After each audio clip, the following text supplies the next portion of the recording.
Hej, Sofie. Fornøjelse. Tusind tak. Jeg har glædet mig.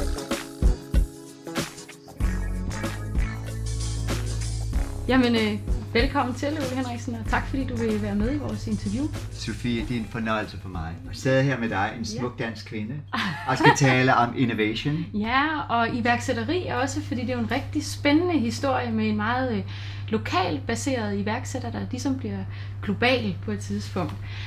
Og det jeg godt kunne tænke mig at starte med, det var jo selvfølgelig, hvad der motiverede dig til at være iværksætter. Og Sofie, jeg håber ikke, du har noget imod, at jeg taler på engelsk, fordi som du siger, global iværksætter har ikke betydet for mig, at jeg kan bedre tale forretningsmæssigt på engelsk. Ja, men det er helt i orden, så spørger jeg også på engelsk. So, it's amazing, isn't it, in life, how you can be up against obstacles, and needless to say, you look for solutions. In my case, my obstacle became cystic acne. I was a show dancer residing in Jakarta, Indonesia. My skin flared up with acne, and I began receiving treatments by a brilliant esthetician in Jakarta. And I was so impressed by the results that I thought, I can't go on kicking my legs high forever. What about a career in skincare? And I, of course, obviously got a little help there. A lady from London who I happened to have met in Jakarta, who was in the business. Oh, so she was in the care product business. She was indeed. Yeah. She worked for Max Factor in London, and she said, Ole, I will gladly introduce you to what I view as the best school in London, Christine Shaw College. And so you got training in healthcare and care products. So actually what it was, Sophia, the school was focused on, of course, not unlike going to gymnasium or university, courses in cosmetic chemistry, theatrical makeup, face and body work, really everything associated with the wellness arena. Yeah. And I must tell you, from the get-go, I was in love with the profession. Yeah. I think what enticed me it was a business focused on helping people look and feel their best. So not just applying a product, but rather, again, getting to know those people that you treated. I mean, you build relationships in this business. If someone has eruption problems, there may be underlying causes, lifestyle related, self-image related, stress or whatever. So that was what really spoke to me. So you could already see there that it wasn't maybe theater makeup you were into, but more the spa treatments and the care. Good point, because indeed I was not about covering it up. I was about dealing with indeed the facts of what the skin showed. And what happened was, after graduation, I was actually the only male student among all these fabulous girls. Exactly. That was, I'm telling you, it was a blast. I really loved it. And when I graduated, I worked briefly in London, and then I ventured all the way to Los Angeles. Yeah. So in London, did you work for a care company or a cosmetics company, or what did you work for? I actually worked for Helene Rubinstein, and I was what you can call a territorial manager, traveling from store to store, going in, giving skincare consultations, doing makeup. So they would station me, let's say, 1 week at Selfridges on Oxford Street, expect upon my arrival as an expert to increase sales. I mean, it was definitely not alone lending my expertise, but what mattered was, if I'm there as a special visitor, if you will, they expected those numbers to go up. And of course, that was a wonderful challenge. But you could take that knowledge with you when you moved to LA then? Absolutely. No doubt about it. And when I moved to LA, Sophia, I found, to my great surprise, no one wanted to hire me as a man. Oh, to do the same as you done in London. Exactly. I mean, especially in the hands-on service part. And really what I was dying to do was to treat skin, not necessarily work in a store. I wanted to be there, obviously part of the process of helping people achieve great skin if they had issues with their complexions. So no one wanted to hire me. And what do? You start your own. I mean, granted, everything takes money. However, it is amazing when you're a bit enterprising, a bit creative, how much you can do on a shoestring budget. Yeah, because I was about to ask you that. So how do you get funding? Did you use your network, or how did you fund the startup of your treatments? Initially, what I did was I had a partner that did the behind the scenes of the daily bookkeeping, money management. Okay, I did the creative. yeah. We struck up. So was he or she hired, or was it a friend, or was it? It was actually a neighbor in the building I moved Yes. into. That's another thing. It's amazing how you can be at a public area, in this case the pool, but in the building where we lived. This fellow Mo and I fell in conversation. Yeah. He was a CPA, had just moved to LA.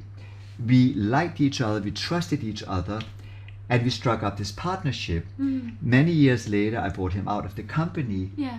But I'm so grateful that he, in many ways, became a mentor as far as money management. However, the beauty of our relationship was he left me to do what I was best at, the creative, creating products. Yeah. I made my product in my own kitchen. Yeah, so I wanted to ask you a little bit about your products, because how did you start up with creating the Ole Henriksen creams that we know and the lotions? How did you start that? They started in my own kitchen, Sophia, and I would make them in Tupperware containers and bring them to work. And in those days, actually what was so fascinating about it was completely unique.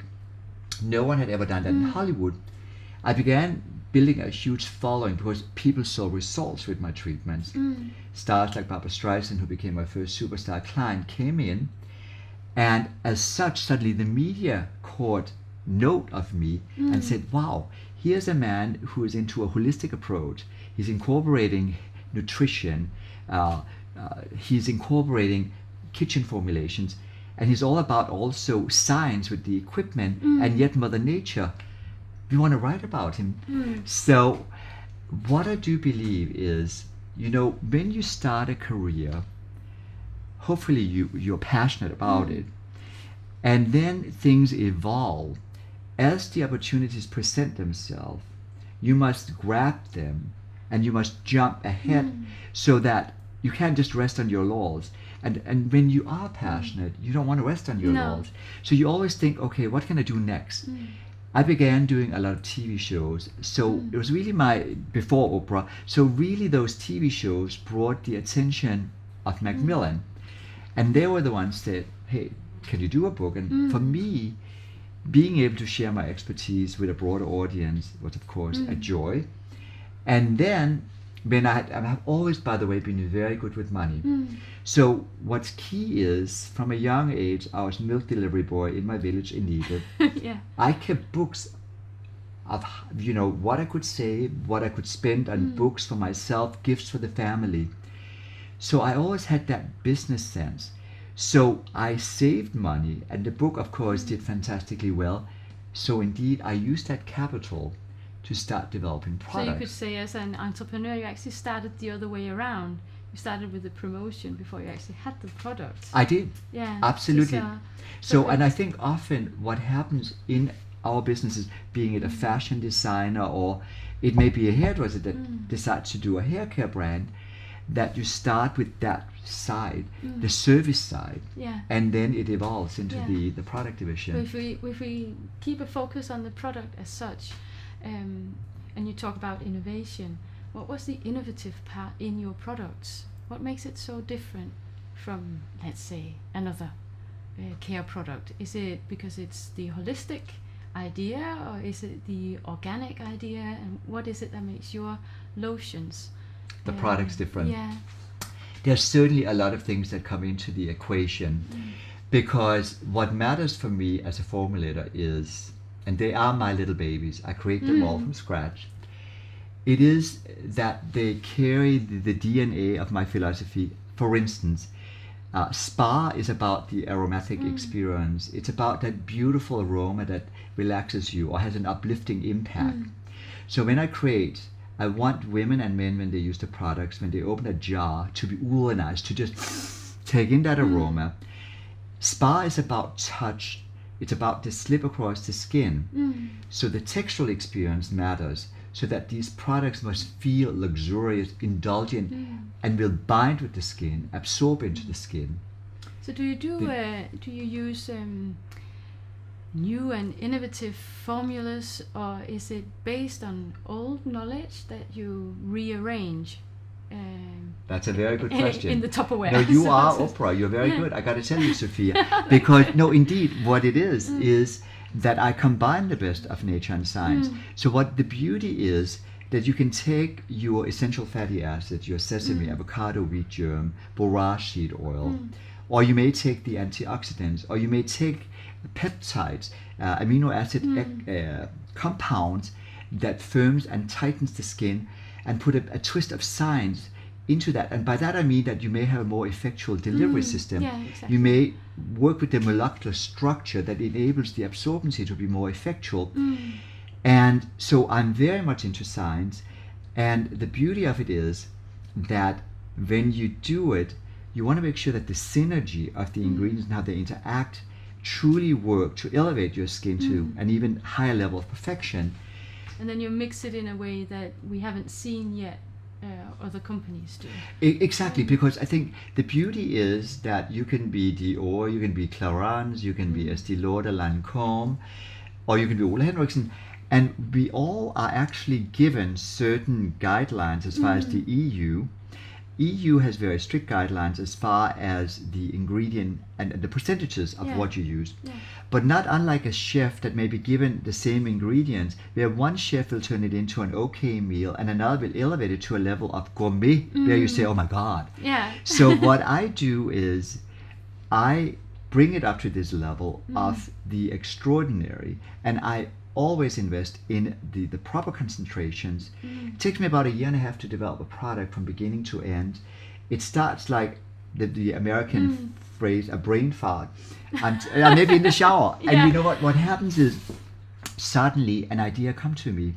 It obviously has to fill a gap and a need that has not been filled by others. Yeah.